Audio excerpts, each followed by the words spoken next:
Ćao svima, dobrodošli u novi klip. U današnjem klipu pokazat ću vam kako da pojačate petardu. Za to pojačanje vam treba 15 dinara, a to je ovaj upaljač, neki najjednostavniji, oni obično najgluplji, ali da imaju plin. Znači bilo koju petardu, evo u mom slučaju je to silver, samo zalepimo silver na upaljač, zapalimo silver i on pukne, uništi upaljač i taj plin koji se zapali izazove još veću eksploziju, tako da pojača petardu. I ništa, sad ćemo to uraditi.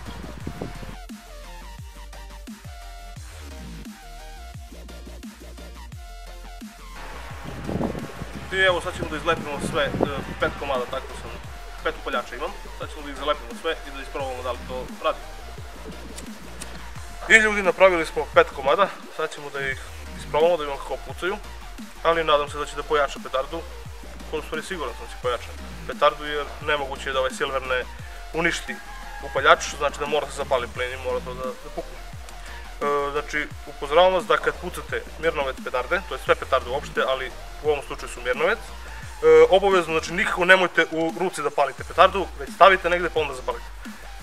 Ja sam to ranije radio, ali shvatio sam da to nije u redu, a i mirnovec dosta sugeriše na to da je to opasno mnogo, što i jeste.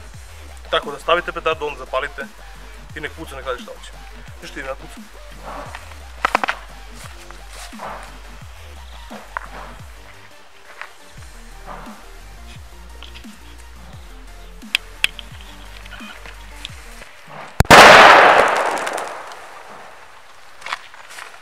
A ovo ljudi, ovo je bilo full.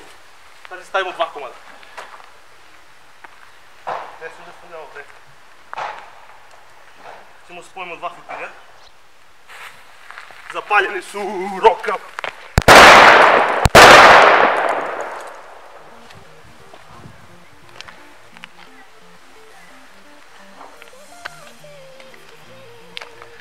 A ovo ljudi, šta je ovo rokanje bilo, jeste vidjeti? Stvarno vredi kad se stavi upaljač, pojača se petarde. Ništa, to je bilo to što se tiče ovog klipa. Ako vam se svidio klip, ostavite like i subscribe i vidimo se u novom klipu. Ćao!